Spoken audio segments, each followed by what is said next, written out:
Gente, boa noite. Aqui é a Andressa, da turma de eletromagnetismo. E eu vou dar hoje uma pequena aula sobre força elétrica e campo elétrico. Vou falar um pouquinho sobre as duas. Primeiramente sobre força elétrica. Introduzindo o conceito sobre a força elétrica é uma força que atua em duas ou mais cargas de forma direta. E a carga, fazendo uma revisão sobre a carga ela pode ser carregada positivamente ou negativamente.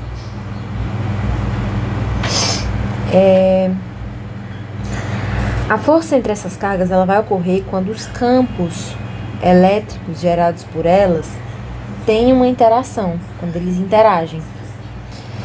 E a gente vai falar sobre campo depois, né?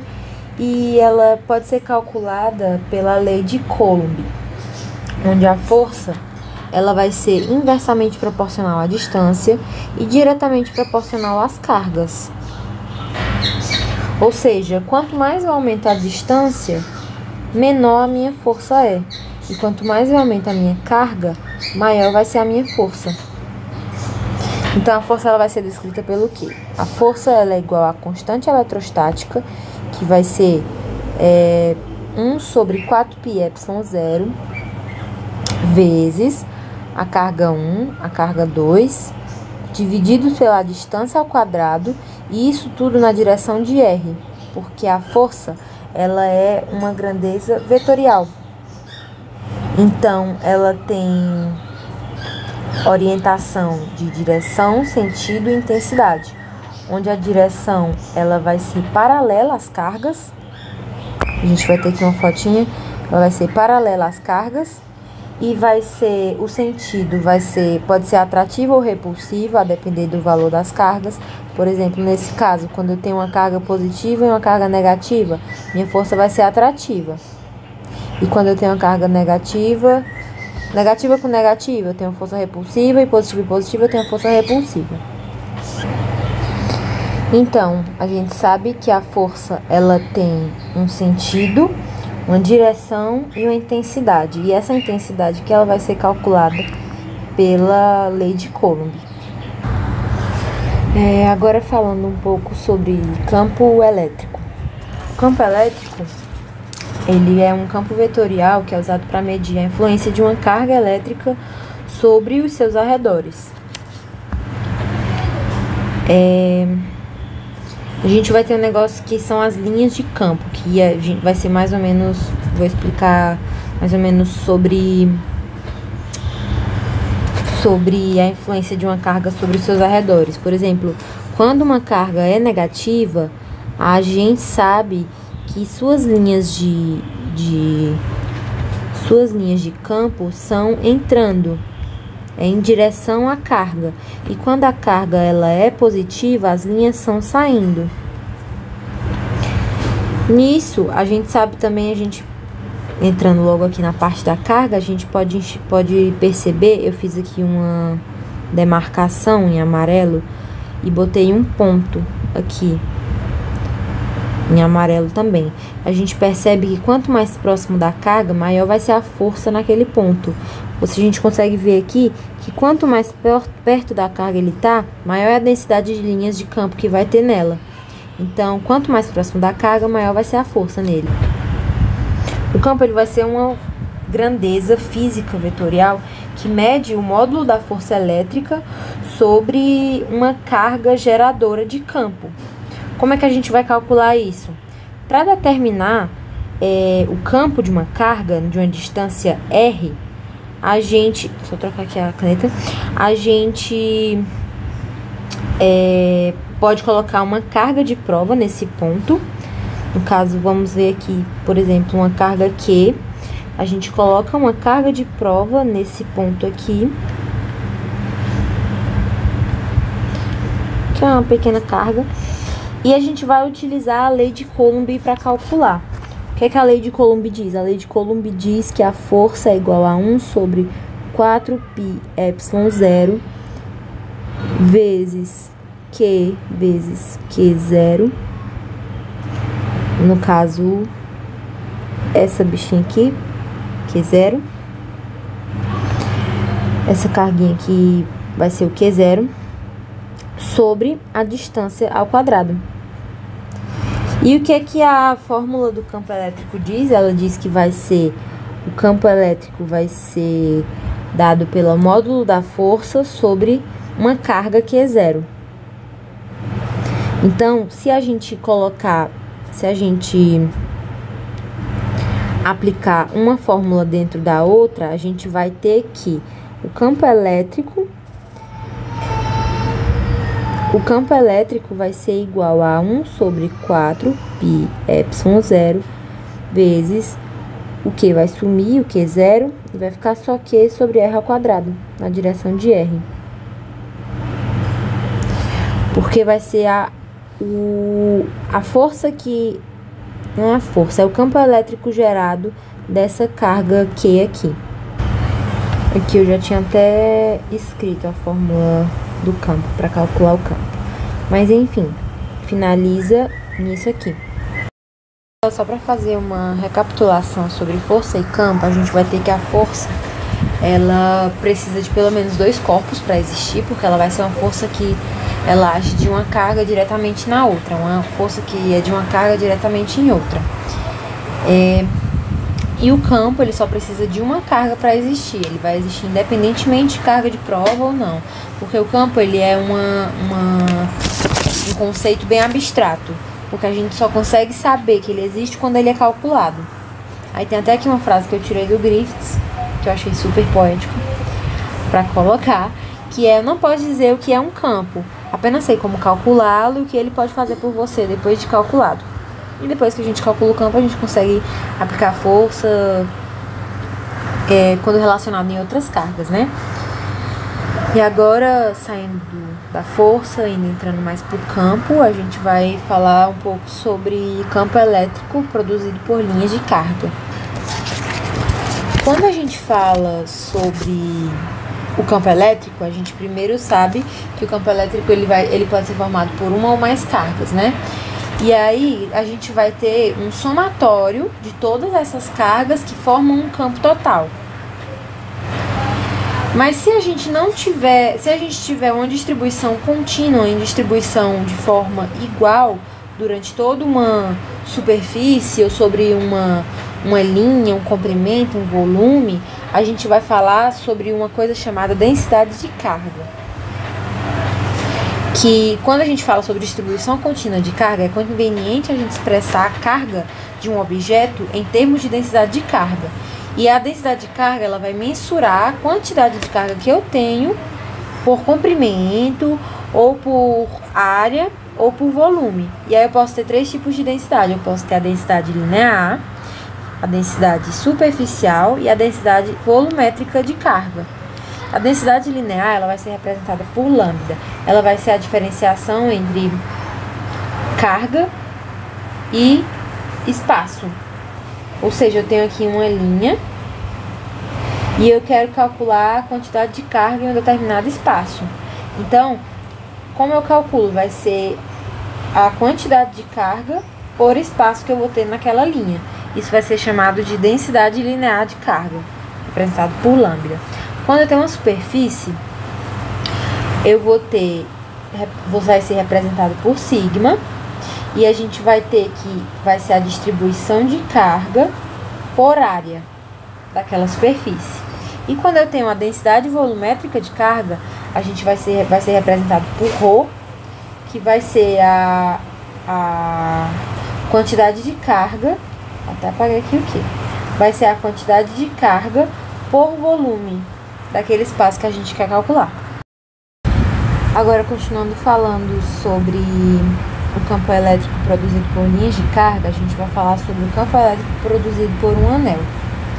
Aí a gente vai ter que essa situação, supondo que eu tenho um anel, e esse anel tem uma certa quantidade de carga, aqui vai ser o Q total do anel, e o meu objetivo vai ser calcular o campo elétrico numa distância Z aqui do anel,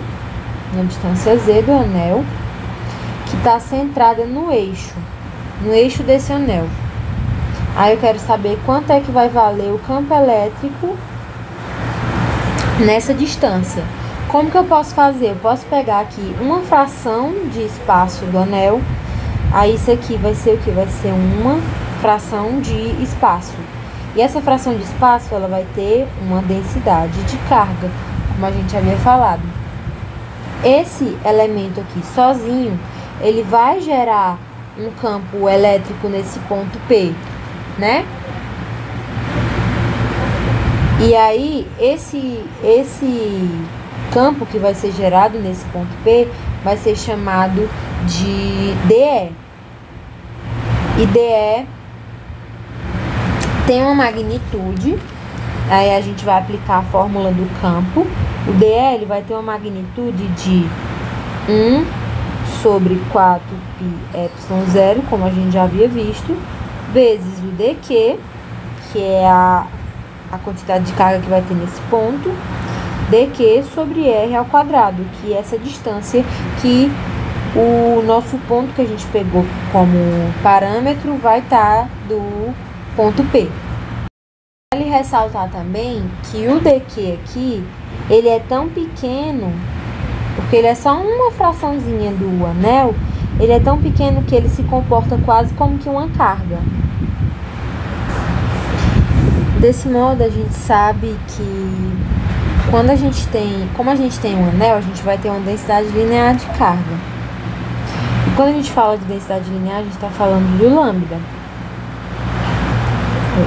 O lambda, ele vai ser o dq sobre o ds.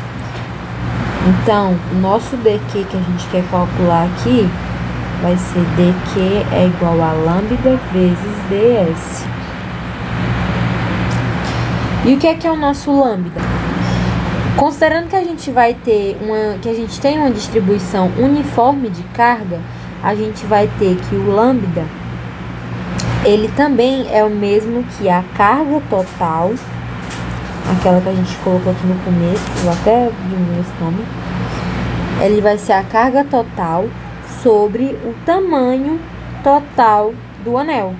E como é que a gente calcula o tamanho? A gente pode observar aqui que a gente tem uma circunferência, então a gente vai calcular a área dessa circunferência, que vai ser 2πr, área não, o comprimento, falei errado, 2πr, o comprimento dessa circunferência. Então a gente vai ter aqui que o lambda vai ser a carga total sobre 2π e o Rzão, que o R vai ser o meu raio aqui desse anel. Então, substituindo aqui o dq na fórmula de dE, na fórmula do campo, né, naquele ponto, vai ficar DE é igual a 1 sobre 4πε0 vezes o lambda ds sobre o raio ao quadrado.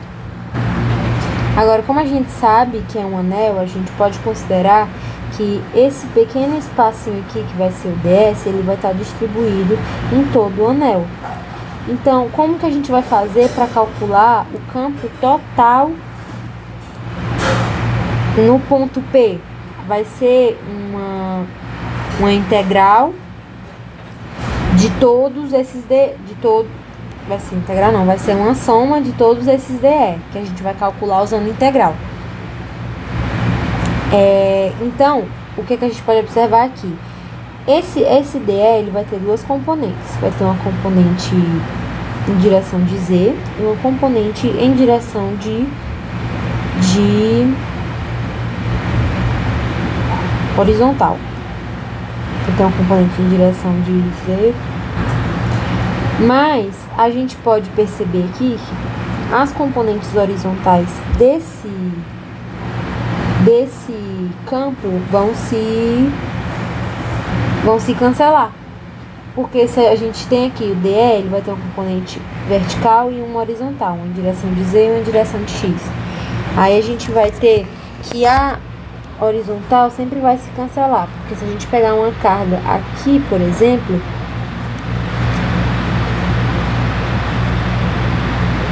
a gente vai ter aqui um novo DE e a componente dele vai ser vertical para cima em direção de Z e horizontal em direção de X. E aí a gente sabe que sempre vai se cancelar, porque se a gente pegar um ponto, independente de onde a gente pegar o ponto, ele sempre vai se cancelar quando chegar lá em cima. Então, para calcular esse DE, a gente vai utilizar as projeções que ele faz. Mas como a gente sabe que a componente horizontal dele vai se cancelar, a gente não precisa utilizar ela para calcular.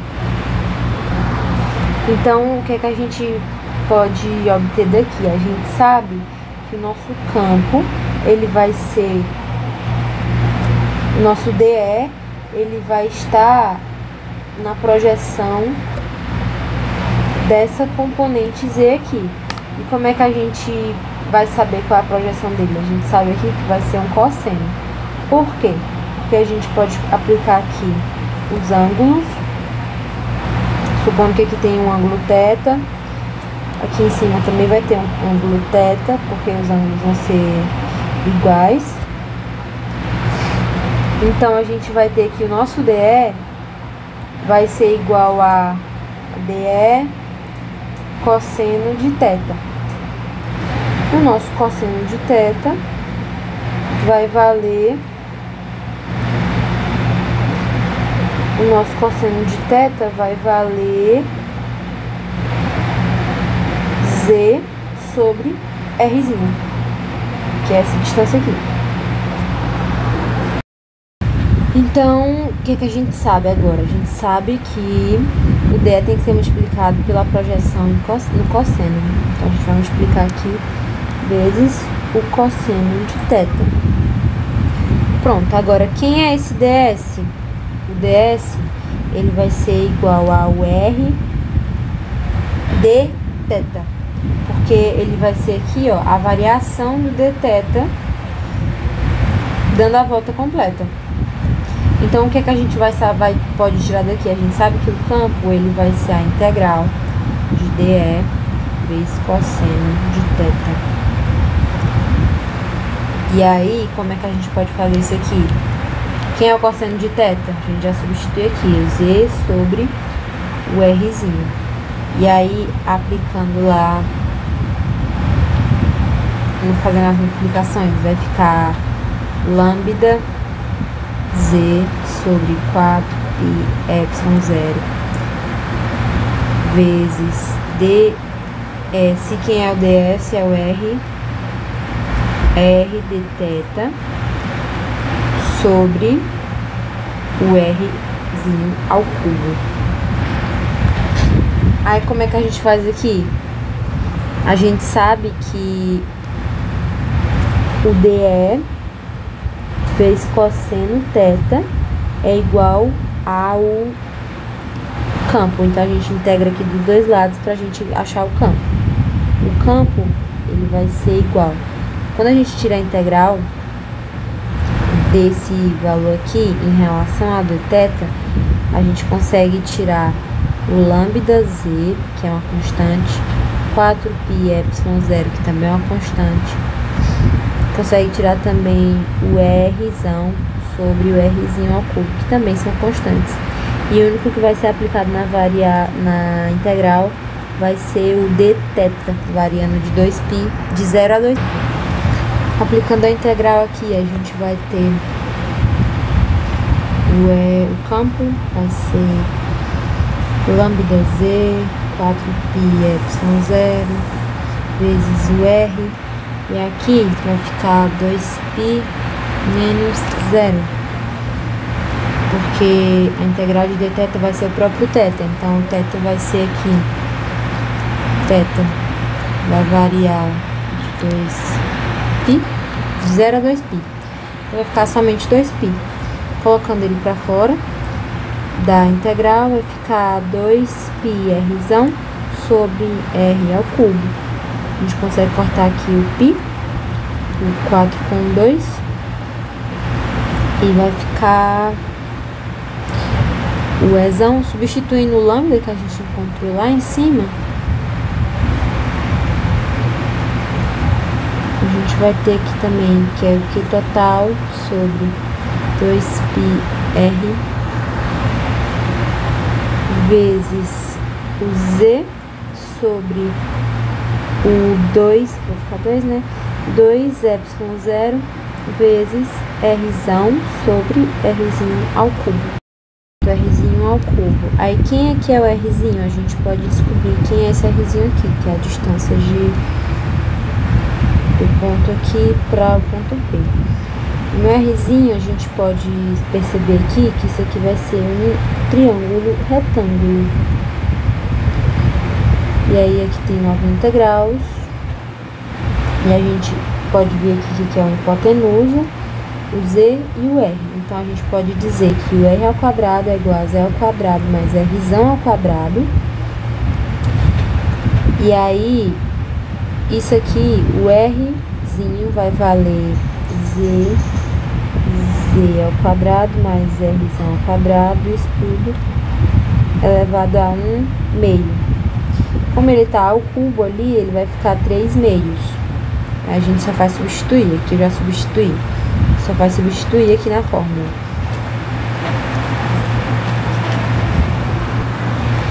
E aí agora é só finalizar aqui. O meu campo total, ele vai ser minha carga total sobre 4πε0 vezes Z sobre Z ao quadrado mais Rzão ao quadrado.